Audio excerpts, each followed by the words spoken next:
Hola amados, ¿cómo están? Que Dios les bendiga. Un fuerte abrazo a cada uno de ustedes. Qué privilegio de parte de Dios compartir su palabra. Es un regalo del Señor. Hemos sido muy bendecidos durante estos días a través de los devocionales. Muchas gracias a todos los devocionalistas. Lo hicieron genial y nos ministran profundamente y tiernamente. Muchas gracias. Y queremos reconocer esta hermosa alabanza que cantaron parte de nuestros jóvenes. Connie, Dios te bendiga. Muchas gracias. Barbarita, Dios te bendiga. Gracias. Maxi, uy, qué grande estás, Maxi. Te bendecimos. Muchas gracias a Dios por sus vidas. Muchas gracias por el esfuerzo, el compromiso. Muchas gracias, Víctor, Giselle, son un regalo del Señor. Carlitos, Karencita, Fernando, Yaconda. Muchas gracias por la labor, el trabajo. Gracias, Samuel. Gracias a todos aquellos que estuvieron detrás. A Fernando Romero con todo su equipo técnico. Muchas gracias. Nos bendice tu vida, Fernando.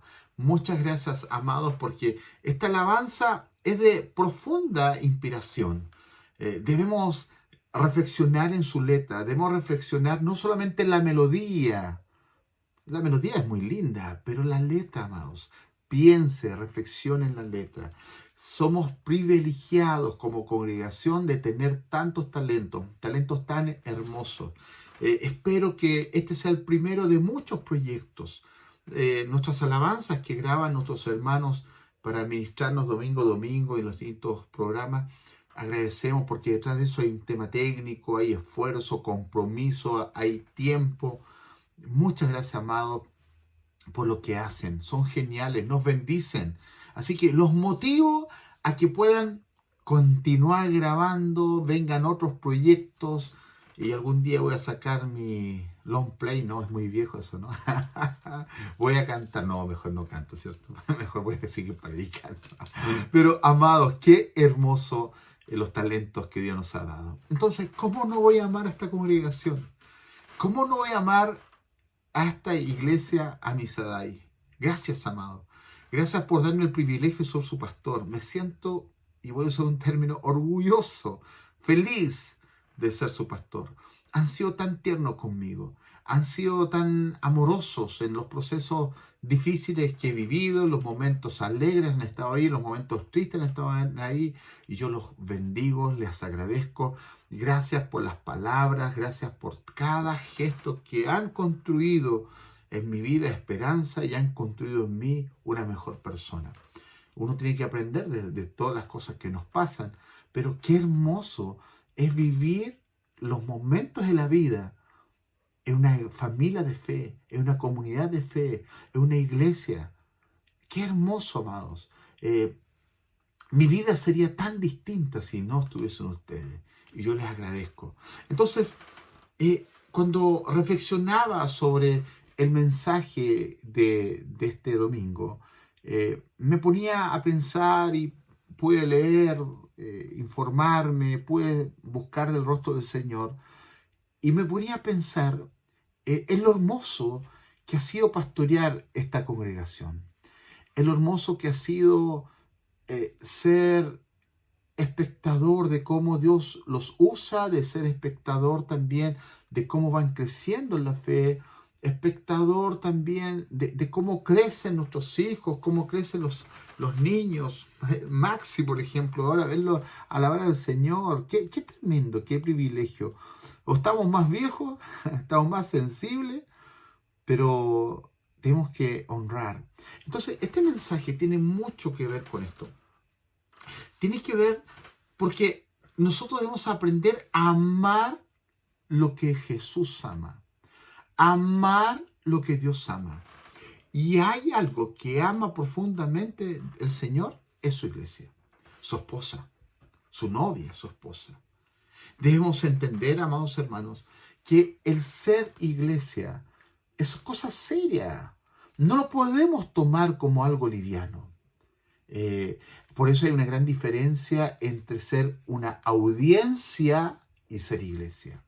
Cuando somos audiencia, somos personas que vamos viendo y podemos tener hasta hasta una crítica hacia lo que se hace, hacia las alabanzas o hacia el mensaje o hacia la forma de hacer iglesia.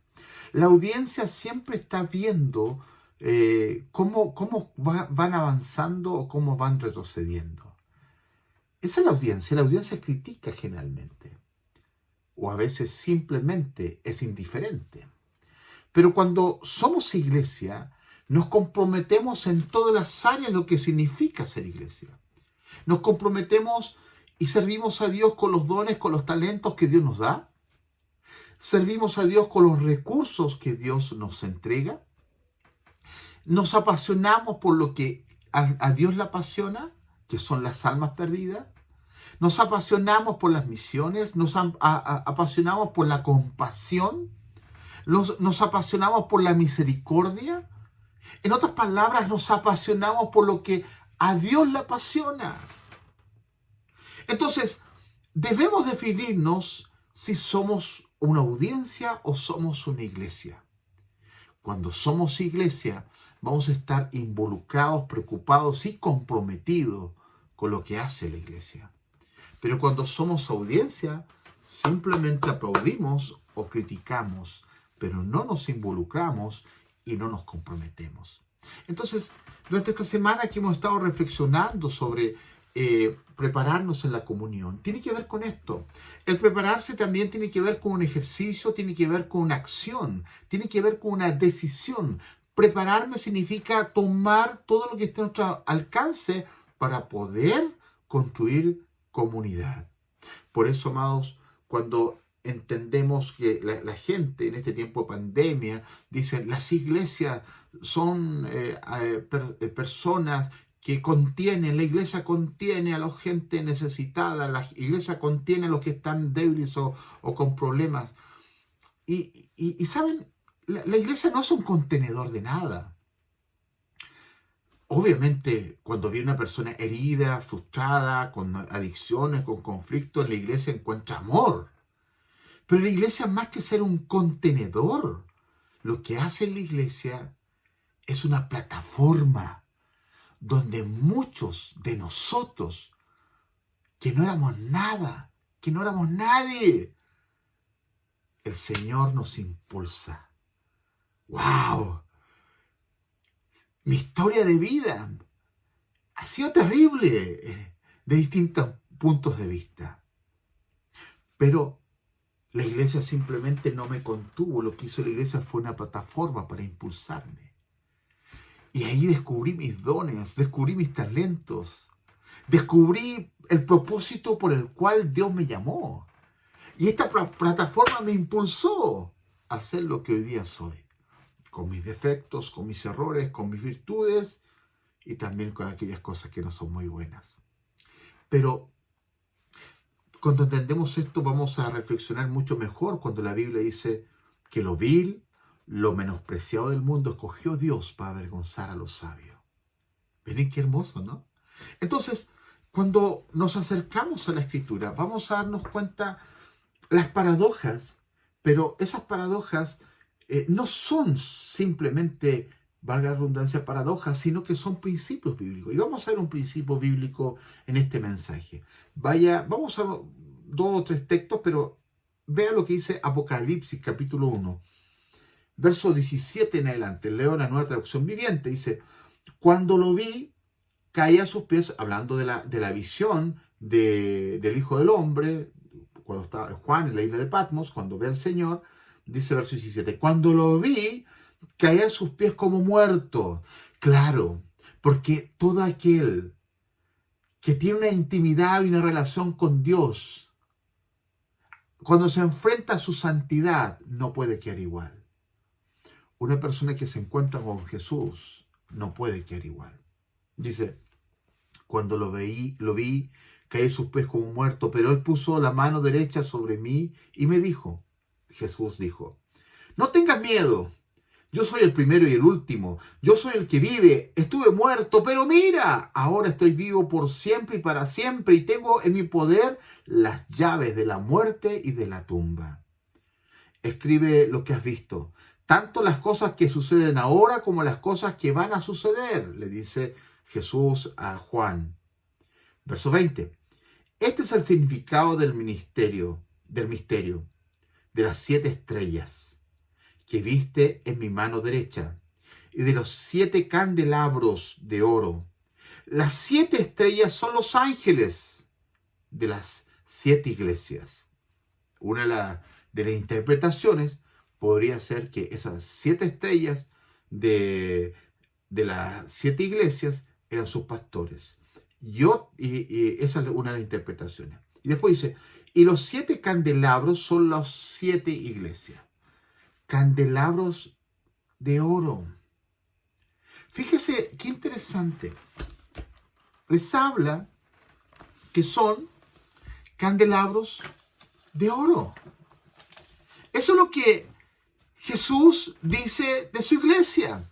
Pero cuando empezamos a leer el capítulo 2, empieza a hablar primero a la iglesia en Éfeso, la iglesia de Esmirna, en Pérgamo, Tiatira, Sardis, Filadelfia, la Odisea, estas 7 iglesias. Vemos que Jesús tiene un mensaje para ellos. Reconoce lo que hacen, reconoce las cosas buenas, después les llama la atención, pero tengo esto contra ti. Y después le dice, pero al que venciere. ¡Wow! Es como cuando uno tiene que llamar la atención. Es la forma del sándwich. Dice las cosas buenas, al principio le dice lo que está mal, y luego termina diciendo las cosas buenas. Eso lo aprendí a una amiga por ahí. ¿Saben? Cuando entendemos esto, vamos a darnos cuenta que Jesús les dice lo bueno que han hecho, pero le reprocha lo que estaba malo. Pero, ¿por qué Jesús no dice los 7 candelabros de oro? ¿Por qué no dice los 7 candelabros de barro, de madera, de cobre o de otro producto? ¿O de bronce? Sino que, o como lo diría un joven, un candelabro de cartón. Porque pareciera ser que a veces parecemos que somos de cartón nomás. Pero Jesús les llama los 7 candelabros de oro. Qué hermoso cuando reflexioné en esto y aprendí este principio. Me di cuenta que Jesús, más que ver nuestra condición hoy, Jesús ve nuestro destino. Cuando vemos cómo el Señor se mueve en medio nuestro, vamos a darnos cuenta que debemos aprender a amar lo que Él ama. Jesús ama a su iglesia, está preocupado por su iglesia, está apasionado por su iglesia. Y nosotros debemos estar apasionados por lo que a Dios le apasiona, lo que a Jesús le apasiona. Él quiere venir por una iglesia sin mancha y arruga. Es por eso, vuelvo a reiterar, podemos ser espectadores, podemos ser audiencia, pero una cosa distinta es ser iglesia, porque cuando somos iglesia estamos comprometidos y amamos lo que Dios ama y nos apasionamos por lo que a Jesús le apasiona. Entonces, podemos criticar lo que hacemos. Usted puede criticar lo que hago como pastor, usted puede criticar lo que hacen sus líderes, usted puede criticar lo que hacen los ministros de alabanza, o los maestros comunicales, o lo que sea. Usted puede criticarlos. Pero no podemos transformar aquello que no amamos. Si usted cree que hay cosas que mejorar, todos tenemos que mejorar y todos tenemos cosas que cambiar. Por eso hay un principio que debemos aprender. A la iglesia, cuando tú amas tu iglesia, a la iglesia no se le critica. En la iglesia se construye. A la iglesia no se le critica, a la iglesia se construye. Construimos familia, construimos esperanza, construimos poder de Dios, empezamos a desarrollar lo que el Señor hace en medio nuestro. Cuando entendemos esto, la iglesia, debemos entender que la iglesia es eterna, pero también es tan vulnerable. Somos una iglesia eterna, pero somos vulnerables. Somos una iglesia poderosa, pero a su vez tenemos que depender tanto de Dios. Somos la iglesia es eterna, pero a su vez tan vulnerable. Cometemos tantos errores. Amados, hoy día se ha escuchado mucha gente decir que no necesita de la iglesia, del templo, ni necesita congregarse, no necesita conectarse, porque la fe la vive solo, y que no necesita de pastores, que no necesita de líderes, no necesita que nadie le enseñe, porque es iglesia.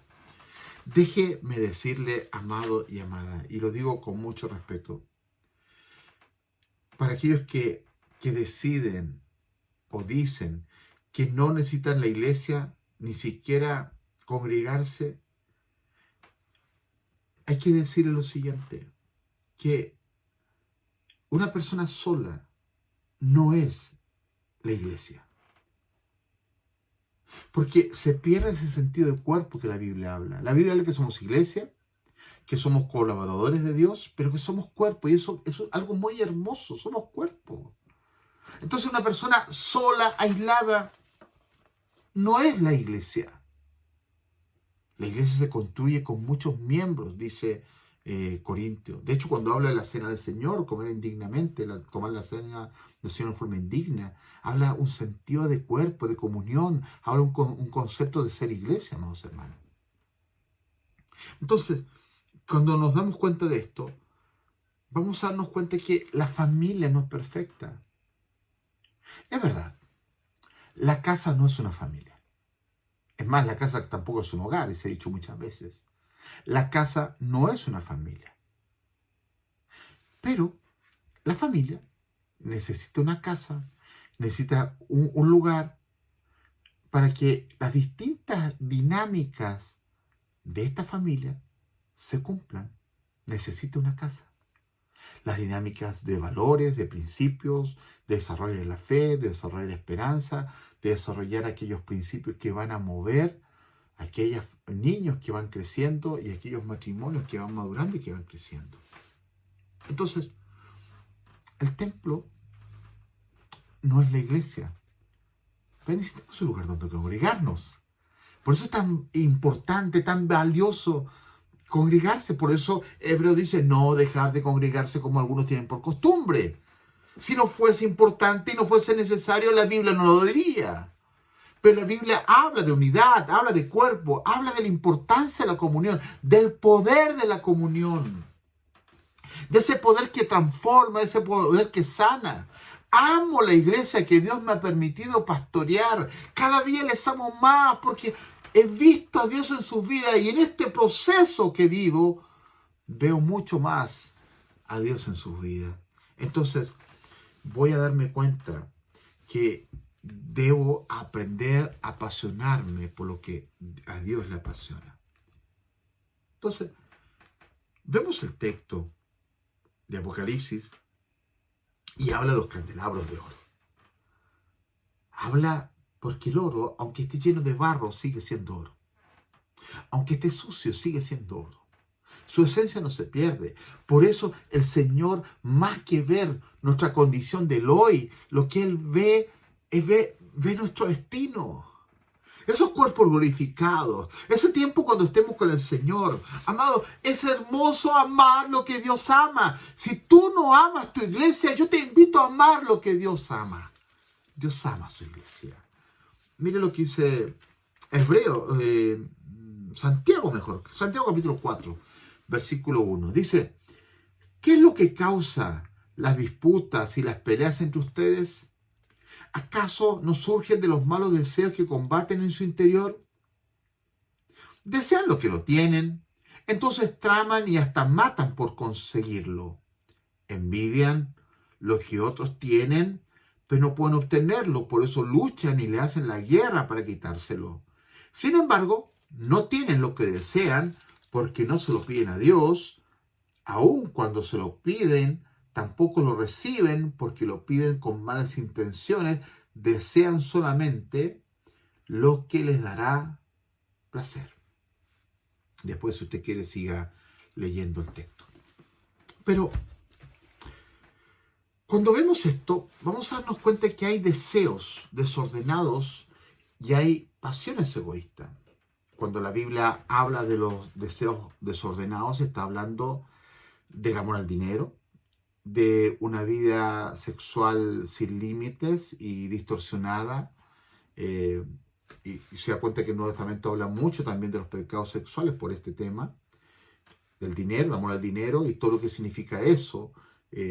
Cuando vamos construyendo nuestra vida en base a tener, obtener y obtener, y vamos a abandonar todas nuestras cosas, cuando tenemos una vida desordenada en la vida sexual, pero también de las famas que vamos construyendo. Eso habla de los deseos desordenados.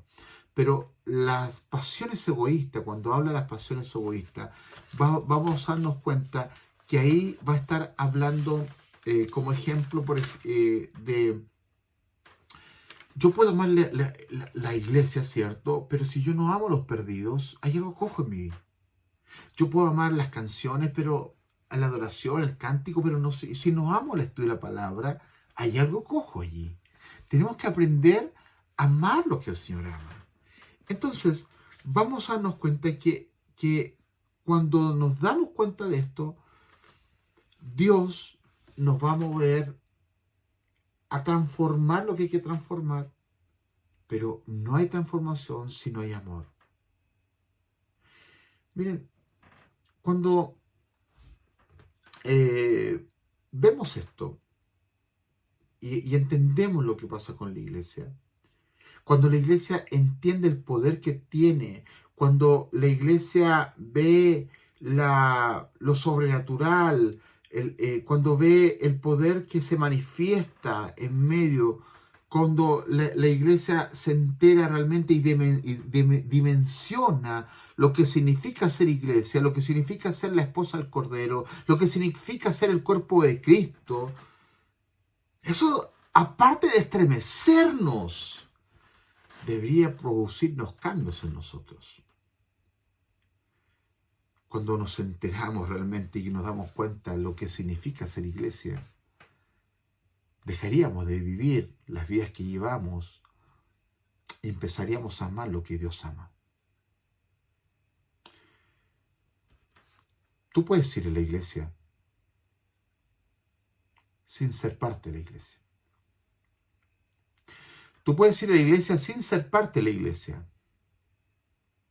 Tú puedes conectarte sin ser parte de la iglesia.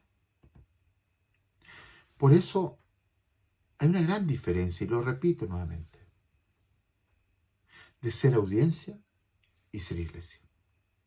Cuando eres audiencia simplemente estás cuando te conviene, lo que te edifica, lo que te ayuda, lo que te ministra. Pero ser iglesia es estar comprometido, involucrado, comprometido con lo que significa el Evangelio, proclamar el Evangelio, pero también lo que significa sostener el Evangelio o la predicación de la palabra, mejor dicho.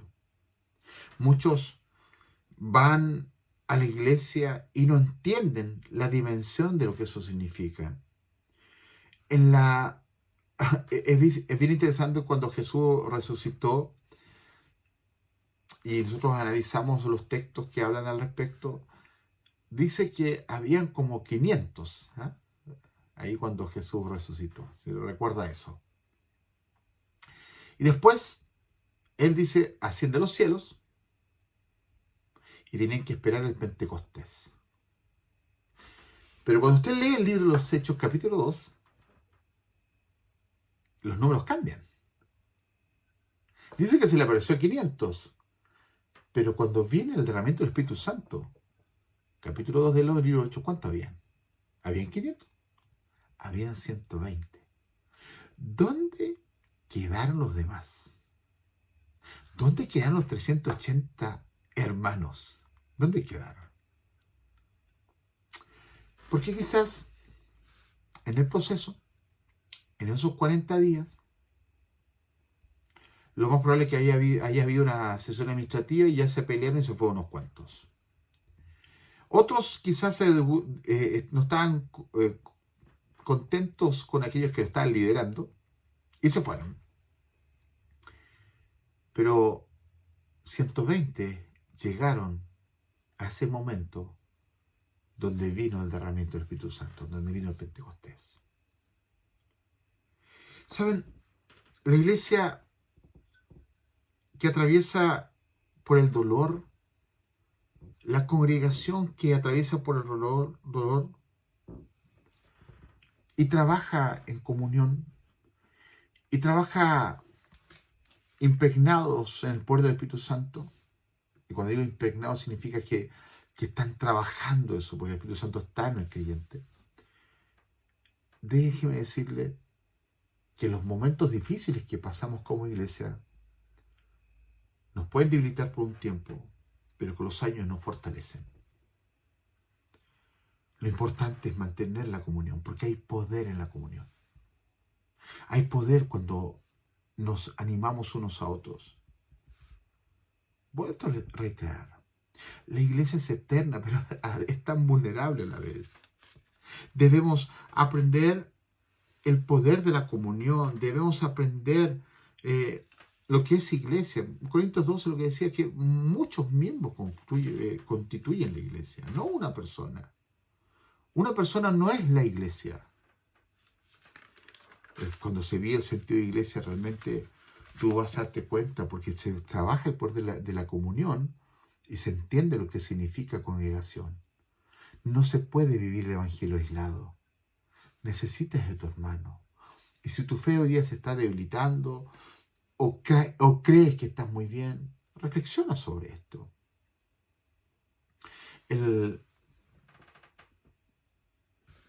Cuando vemos el poder de la comunión, vamos a darnos cuenta que esto actúa el poder del cuerpo de Cristo. Por eso la Biblia nos llama a ser uno. Y habla una sola fe, un bautismo. Fíjense. Nos llama a eso. Dios no nos define, amados, por nuestra condición actual, sino por nuestro destino. Dios no te define por nuestra condición actual, sino por nuestro destino. Él nos ve con los ojos de la gracia. La iglesia no se critica, se construye, como decía. Jesús defiende lo que ama. La iglesia no es un lugar de contención únicamente. La iglesia es un lugar de plataforma que impulsa a aquellos que llama. Por eso, muchos que los que están escuchando el mensaje del Señor, cuando vinieron a Cristo, Él los impulsó y transformó sus vidas. Cambió su lamento en baile. Les dio esperanza a muchos de nosotros. Dios nos dio esperanza. Por eso la iglesia no es un contenedor de nada. Es una plataforma que nos impulsa. Es por ello que si usted está como iglesia y se siente audiencia, deje que Dios haga un milagro en su vida. Ame lo que Dios ama. Empieza a amar su iglesia, porque es allí donde Dios le llamó. Debemos aprender a enamorarnos de la iglesia. La Biblia habla de los que mutilan el cuerpo, refiriéndose a aquellos que dañan la iglesia. No dañes lo que la iglesia es. No critiques, construye. Vamos a darnos cuenta que cuando nosotros construimos intimidad con Dios, en la intimidad se hace guerra espiritual también. Alguien dijo por ahí, y me gustó mucho esa expresión, que la iglesia no es una organización social que hace ayudas sociales. Muchos reconocen las ayudas sociales que hacen las iglesias y nosotros como Amisadai también para muchos hacemos ayuda social los domingos con los 120 almuerzos que entregamos y aprovecho de agradecer su ayuda, su aporte y la bendición que comparte. Pero la iglesia no hace ayuda social. Lo que hace la iglesia realmente es partir el pan. Ese es el principio bíblico. Partir el pan. Partimos el pan significa sentido de comunidad. Tiene que ver que partimos el pan no solamente material, sino que sobre todas las cosas compartimos y partimos el pan espiritual. ¿No es el símbolo de la cena del Señor? El vino que simboliza la sangre de Cristo, pero a su vez simboliza alegría. El pan que simboliza el cuerpo de Cristo, el vino, la sangre, el pan, el cuerpo. Pero simboliza también ese pan espiritual, pero ese pan material. La iglesia es llamada a partir el pan. Algunos le llaman a la cena del Señor la comunión. ¿Por qué habla de la comunión? ¿No es importante la comunión? Ama lo que Dios ama. Ama lo que Dios ama. Ama lo que Jesús ama porque Él viene por su iglesia. Empieza a amar. No critiques, construye. Recuerda que la viña es del Señor. Él corta y Él poda. Me gusta este término. Bueno, recuerda lo que dice el texto, que habla de que Él corta lo que no sirve, pero poda para que lleve más fruto. El Señor poda para que lleve más fruto, pero también corta. Algunos plantean que debemos aprender en estos tiempos a orar como Daniel. La iglesia debe aprender a orar como Daniel. ¿Se acuerda de Daniel cuando dice que él abría las ventanas y oraba 3 veces al día? Dice el libro de Daniel. Es interesante lo siguiente. Él sabía que ese acto le iba a costar la vida. Le iba a costar la vida.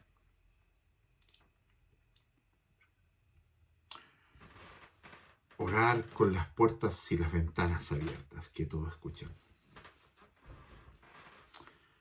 En Nuevo Testamento nos dice que lo hagamos en la intimidad, ¿cierto?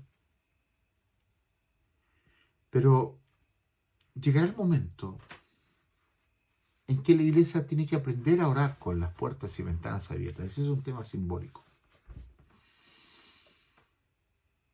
Debemos dar a conocer lo que la iglesia hace. Debemos dejar de ser agentes secretos del Evangelio, que nadie sabe que somos agentes secretos. Pareciera ser que muchos cristianos hoy día trabajan como agentes secretos y otros como agentes encubiertos. Saben, es muy triste que hoy día no encontramos tanta gente apasionada. Esto lo voy a decir con mucho respeto. A mí me duele como pastor a veces ver personas que les cuesta conectarse a un culto, que les cuesta congregarse estos domingos que hemos hecho en diciembre y ahora en junio, porque se pueden contagiar. Pero es triste ver a esas mismas personas en los supermercados, ver a esas mismas personas en el mall y ver a esas mismas personas en sus trabajos. Cuando vemos en la Escritura nos va a mostrar la pasión que Jesús siente por su iglesia. Y cuando usted logre amar lo que Jesús ama, su vida va a cambiar. Sus prioridades van a cambiar. y va a hablar otro lenguaje, porque de la abundancia del corazón habla la boca. Jesús defiende lo que ama y se apasiona por lo que ama. Mire lo que dice Mateo. Vamos a ver un pasaje en Mateo 25. Ahora la parábola de las 10 vírgenes, ese título que tiene la Reina Valera 60. Dice, entonces el reino del cielo será como 10 damas de honor que tomaron sus lámparas y salieron para encontrarse con el novio. 5 de ellas eran necias y 5 sabias. Las 5 que eran necias no llevaron suficiente aceite de oliva para sus lámparas, pero las otras 5 fueron tan sabias que llevaron aceite extra. Como el novio se demoró, a todas les dio sueño y se durmieron. A la medianoche se despertaron ante el grito de: miren, ya viene el novio, salgan a recibirlo. Verso 7. Todas las damas de honor se levantaron y prepararon sus lámparas. Entonces las 5 necias les pidieron a las otras: por favor, dennos un poco de aceite porque nuestras lámparas se están apagando. Sin embargo, las sabias contestaron: no tenemos suficiente para todos. Vayan a una tienda y compren un poco para ustedes. Pero durante el lapso en que se fueron a comprar aceite, llegó el novio. Entonces las que estaban listas entraron con él a la fiesta de bodas y se cerró la puerta con llave. Verso 11. Más tarde, cuando regresaron las otras 5 damas de honor, se quedaron afuera y llamaron: Señor, ábrenos la puerta. Verso 12. Él les respondió: créanme, no las conozco. Verso 13.